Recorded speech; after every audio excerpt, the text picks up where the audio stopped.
நண்பர்களே, இன்று நவம்பர் மாதம் 30ஆம் தேதி இரவு 8 மணி. இலங்கையில் வெள்ளத்தால் பாதிக்கப்பட்ட 159 பேர் உயிரிழப்பு என்று இலங்கை அரசாங்கம் அறிவித்திருக்கிறது. 203 பேரை காணவில்லை என்று தெரிவிக்கப்பட்டிருக்கிறது. 8,33,985 மக்கள் நிர்கதியாக அகதிகளாக இருக்கின்றார்கள். முதியோர் இல்லத்தில் மட்டும் 11 பேர் பலியாக இருக்கின்றார்கள். அரநாயக்க மண் சரிவிலே சிக்கிய 120 பேருக்கு என்ன நடந்தது என்று தெரியவில்லை. அளவத்துக்கொடையில் மண் சரிவில் சிக்கிய கிராமம் அங்கு மிகப்பெரிய அழிவு ஏற்பட்டிருக்கிறது. காணாமல் போனோர் குறித்து எந்த தகவல்களும் இதுவரை கிடைக்கவில்லை என்று அரசாங்கம் சொல்கிறது. நாட்டின் 25 மாவட்டங்களிலும் பாரதூரமான அழிவுகளை ஏற்படுத்திய இந்த தித்வா புயல் கரையை கடக்கின்ற போதிலும் தொடர்ந்து பதிவாகி கொண்டிருக்கும் நிலச்சரிவுகள் மற்றும் வெள்ளம் உள்ளிட்டவற்றில் பதிவான உயிரிழப்புகள் எண்ணிக்கை 159 வரை உயர்வடைந்திருப்பதாக அரசு அதிகாரிகள் தெரிவித்திருக்கிறார்கள். மண்சரிவினால் பதுளை மற்றும் கண்டி மாவட்டங்கள் அதிக அளவிலான பாதிப்புகள் பதிவாகி இருக்கின்றன. கண்டியில் 52 மரணங்கள் பதிவாகி இருக்கிறது. 105 பேர் காணாமல் போயிருக்கிறார்கள். பதுளையில் 52 பேர் உயிரிழந்திருக்கிறார்கள். 42 பேர் காணாமல் போயிருக்கிறார்கள். நாடளாவிய ரீதியிலே 2,34,503 குடும்பங்களைச் சேர்ந்த 8,33,985 நபர்கள் பாதிக்கப்பட்டிருக்கிறார்கள். மேலும் 34,198 குடும்பங்களைச் சேர்ந்த 1,22,822 நபர்கள் 919 தற்காலிக முகாம்களில் தங்க வைக்கப்பட்டுள்ளதாக அனர்த்த முகாமைத்துவ மத்திய நிலையம் தற்பொழுது தெரிவித்திருக்கிறது.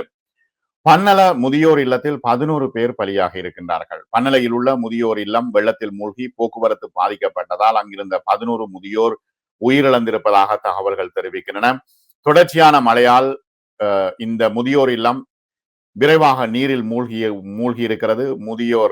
முதியோர்கள் அங்கே சிக்கி அங்கு இறந்து விட்டார்கள். எனினும் கடுமையான வானிலை நிலவிய போதிலும் அவசரகால பணியாளர்களும் தன்னார்வலர்களும் சிரமமான முறையில் 14 பேரை மீட்டிருக்கிறார்கள். வெளிமடை நுவரலியா பிரதான வீதியில் மண்மேடு சரிந்து விழுந்திருக்கிறது. இதன் பொழுது அங்கு வீதியில் இருந்து மண்ணகற்றும் பணிகள் ஈடுபட்டிருந்த வீதி அபிவிருத்தி உத்தியோகத்தர்கள் அனர்த்தத்தை எதிர்கொண்டிருக்கின்றார்கள். சரிந்து விழுந்த மண்மேட்டினை அகற்றி கொண்டிருந்த பொழுது மீண்டும் ஒரு முறை பாரிய மண் சரிவு ஏற்பட்டிருக்கிறது. அளவத்துக்கொடையில் போலீஸ் பிரிவுக்குட்பட்ட அங்கும்பர வீதியில் ரம்புக்வல கிராமத்தில் நேற்று அதிகாலை பாரிய மண் சரிவு பதிவாகி இருக்கிறது. இந்த கிராமத்தில் வசித்து வந்த பெருமளவிலான மக்கள் அங்கே புதையுண்டு போயுள்ளதாக அனர்த்த முகாமைத்துவ மத்திய நிலையம் தெரிவித்திருக்கிறது. அங்கு வாழ்ந்தவர்கள் காணாமல் போனோர் மற்றும் உயிரிழப்புகள் குறித்து முழுமையான தகவல்கள் இன்னும் வரவில்லை. ஒரு கிராமமே அழிந்து விட்டது அங்கு மண் சரிவால். கொத்மலை பூண்டுலோயா பகுதியிலும் பாரிய மண் சரிவு ஏற்பட்டிருக்கிறது. இந்த பகுதியில் பாதிக்கப்பட்ட ஒரு எண்ணிக்கை குறித்து தகவல்களை பெற முடியாமல் இருக்கிறது என்று அனர்த்த முகாமைத்துவ மத்திய நிலையம் தெரிவிக்கிறது. மேலும் மண் சரிவில் சிக்கி 14 பேர் உயிரிழந்துள்ளார்கள். இதன் பொழுது காணாமல் போனோரை தேடும் பணி நடைபெற்று வருகிறது. குருநாகல் புதுக்குளம் பிரதேசத்தில் ஏற்பட்ட மண் சரிவில் 4 வீடுகள் முற்றாக சேதமடைந்துள்ளன. இந்த வீடுகளில் 10-15 பேர் தங்கியிருக்கலாம் என்று பிரதேசவாசிகள் தெரிவித்திருக்கிறார்கள். தேடும் பணிகள் நடைபெற்று வருகின்றன. குருநாகல், இந்துகொட, இப்பாகம, பலியத்த பிரதேசங்களில் ஏற்பட்ட மண் சரிவுகளில் சிக்கி 9 பேர் உயிரிழந்திருக்கின்றார்கள். அரநாயக்க அம்பலகம பிரதேசத்திலும் பாரிய மண் சரிவு ஏற்பட்டிருக்கிறது. இம்முறை மண் சரிவில் சிக்கி அதிகமானவர்கள் இறந்திருக்கின்றார்கள். நேற்று காலை 6 மணியுடன் நிறைவடைந்த கடந்த 24 மணித்தியாலங்களில் கண்டி மாவட்டத்தில் அதிக மழை வீழ்ச்சி பதிவாகி இருக்கிறது. கண்டி நில்லம்ப பிரதேசத்தில் 431 மில்லிமீட்டர் மழை வீழ்ச்சி பதிவாகி இருக்கிறது. தொடர்ச்சியாக மழை பெய்து வருகிறது. மீட்பு பணிகள் நடைபெற்று வருகின்றன. இதற்காக 7,989 இராணுவத்தினர் தயாராக இருப்பதாக தளபதி லெப்டினன்ட் ஜெனரல் லசந்த ரோட்ரிகோ தெரிவித்திருக்கின்றார். சீரற்ற காலநிலையால் பாதிக்கப்பட்டவர்களை மீட்பதற்கும் பாதுகாப்பான இடங்களுக்கு அவர்களை கொண்டு செல்வதற்கும் முப்படைகள் தொடர்ந்தும் பணியாற்றி வருவதாக தெரிகிறது. பொதுமக்களின் வாழ்க்கைக்கு தேவையான அத்தியாவசிய தேவைகள் மற்றும் சேவைகளை முன்னெடுப்பதற்கு அனுரகுமார திசநாயக்க அரசாங்கம் அவசரகால நிலைமையை அங்கே பிரகடனப்படுத்தி இருக்கிறது. பல இடங்களில் தொலை தொடர்பு வரவில்லை. பல மாவட்டங்களில் இயற்கை அனர்த்தங்களால் பாதிக்கப்பட்ட இந்த மழையால் பாதிக்கப்பட்ட மக்களை தொடர்பு கொள்ள முடியாத நிலை ஏற்பட்டிருக்கிறது. உதவி தேவைப்படுபவர்கள் தொடர்பு கொள்வதற்காக வழங்கப்பட்ட தொலைபேசி எண்கள் கூட செயல்பாட்டில் இல்லை என்று தெரிவிக்கப்பட்டிருக்கிறது. கொழும்பில் மீண்டும் பாரிய வெள்ளம் ஏற்படலாம் என்று அனர்த்த முகாமைத்துவ மத்திய நிலையம் தெரிவித்திருக்கிறது. நீர்ப்பாச திணைக்களமும் எச்சரிக்கை விடுத்திருக்கிறது.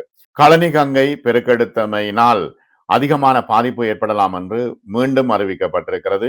376 கிராம உத்தியோகத்தர் பிரிவுகளில் 36,207 குடும்பங்களைச் சேர்ந்த 1,53,785 பேர் பாதிக்கப்பட்டிருப்பதாக அனர்த்த முகாமைத்துவ மத்திய நிலையம் தெரிவித்திருக்கிறது. 14,642 பேர் 91 தற்காலிக பாதுகாப்பு முகாம்களில் தங்க வைக்கப்பட்டுள்ளதாகவும் தெரிவிக்கப்பட்டிருக்கிறது. இப்ப அனுரகுமார் அரசாங்கத்துக்கு உரிய மிகப்பெரிய பிரச்சனை என்னவென்றா, முழு நாட்டையும் இந்த புயல் தித்வா புயல் புரட்டி போட்டிருக்கிறது. தற்பொழுது அங்கிருந்து நகர்ந்து தமிழகத்தில் பெரும் பாதிப்புகள் ஏற்படுத்தப்பட்டிருப்பதாக தகவல்கள் தெரிவிக்கின்றன.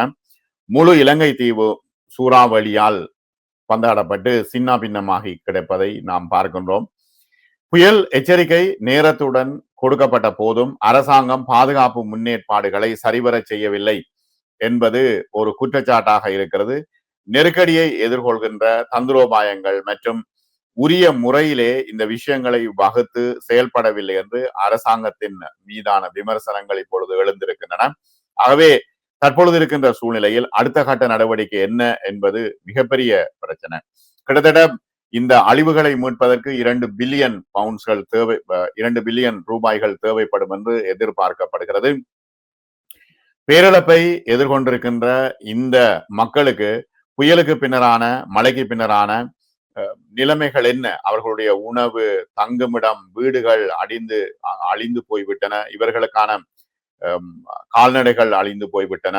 வேளாண் செய்கைகள் அழிந்து போய்விட்டன. ஆகவே இதை எவ்வாறு மீட்டு கொடுக்க போகின்றார்கள் என்பதுதான் மிகப்பெரிய பிரச்சனை. இந்த பேரிடரை எதிர்கொள்ள தயார் நிலையில் தவறு இழைத்திருக்கிறார்கள் அரசினர் என்று தொடர்ச்சியாக விமர்சனங்கள் முன்வைக்கப்பட்டு வருகின்றன. பேரிடரால் பாதிக்கப்பட்ட ஒவ்வொரு குடும்பத்திற்கும் இது மிகப்பெரிய பலியாக இருக்கிறது. ஆகவே அவர்களுக்கு என்ன நிவாரணத்தை கொடுக்க போகின்றார்கள்? பாதிக்கப்பட்டோருக்கு உதவி வழங்குதல், மீள்கட்டமைத்தல் மற்றும் அங்குள்ள வீடுகளை கட்டி கொடுத்தல், அகதிகளாக இருக்கின்ற இந்த மக்களை மீண்டும் அவர்களுடைய இடங்களுக்கு திருப்பி அனுப்புதல் என்கின்ற மிகப்பெரிய பிரச்சனை இருக்குது. ஏற்கனவே பொருளாதாரத்தில் பெரிய பாதிப்பை சந்தித்திருக்கும் அனுரகுமார திசாநாயக்க அரசாங்கம் தொடர்ச்சியாக எவ்வாறு இந்த மக்களுக்கான வழிவகைகளை ஏற்படுத்தி கொடுக்க போகிறது என்பது பெரும் கேள்விக்குறியாக இருக்கிறது. அடுத்தது அம்பாறை மாவட்டத்திலே எரிபொருள் தட்டுப்பாடு இருக்கிறது. இந்த சீரற்ற காலநிலையால் அம்பாறை மாவட்டத்தில் மழை பெய்து வருகிறது, மின்சாரம் இல்லை, எரிபொருள் தட்டுப்பாடு ஏற்பட்டிருக்கிறது. ஜெனரேட்டர்கள் பாவனை என கூறி வரர்கள் மற்றும் கான்களில் எரிபொருள்களை பெறுவதற்காக நுகர்வோர் எரிபொருள் நிரப்பு நிலையங்களில் கூடி தேவையற்ற நெரிசல் வரிசைகளை உருவாக்கி வருகின்றார்கள். ஆகவே இவ்வாறான சூழ்நிலையில் தொடர்ச்சியாக எவ்வாறு அரசாங்கம் நிவாரண பணிகளை மேற்கொள்ள போகிறது என்பது தொடர்பான விமர்சனங்கள் இப்பொழுதே எழுந்திருக்கின்றன. ஏற்கனவே இந்தியா உதவிகளை வழங்கி வருகிறது. முதலாவதாக உதவிக்கரம் நீட்டிய இந்தியா தற்பொழுது இலங்கை கடற்பரப்பில் நங்கூரமிட்டிருக்கும் தமக்கு சொந்தமான INS விக்ராந்த் மற்றும் INS உதயகிரி ஆகிய விமானம் தாங்கி கப்பல்கள் ஊடாக 4.5 தொன் உலர் உணவுப் பொருட்கள் மற்றும் 2 தொன் ஏனைய உணவுப் பொருட்களை வழங்கி இருக்கிறது. அமெரிக்காவும் இந்த கடினமான சூழ்நிலையில் இலங்கை மக்களுடனான உடனிப்பை வெளிப்படுத்தி இருக்கிறது. அதற்கமைய இந்த சூறாவளியின் காரணமாக இலங்கை மக்கள் மிக கடினமான சூழ்நிலைக்கு முகம் கொடுத்திருப்பதாகவும் அவர்களுக்கு $2 மில்லியன் நிதி உதவியை வழங்க இருப்பதாக அறிவித்திருக்கிறது. அத்தோடு இந்த உதவி தாம் இலங்கை பேணி வரும் மிக நெருக்கமான பங்காண்மையை பிரதிபலிப்பதாகவும் அமெரிக்கா தெரிவித்திருக்கிறது. இலங்கை மக்களுக்கான உடனடி நிவாரண உதவியாக $50,000 நிதியையும் 25,000 டூனா மீன் டின்களையும் வழங்க தீர்மானித்திருப்பதாக மாலதீவு அரசாங்கம் தெரிவித்திருக்கிறது. $2 மில்லியன் அமெரிக்கா வழங்குகிறது, $50,000 மாலைதீவு வழங்குகிறது. ஆகவே இவ்வாறான சூழ்நிலையில் இது சரியாக பிரித்து கொடுக்கப்பட வேண்டும். ஆகவே அதற்கான வழிவகைகளை அனுரகுமார திசாநாயக்க அரசாங்கம் தற்பொழுது மேற்கொண்டு வருவதாக தகவல்கள் தெரிவிக்கின்றன.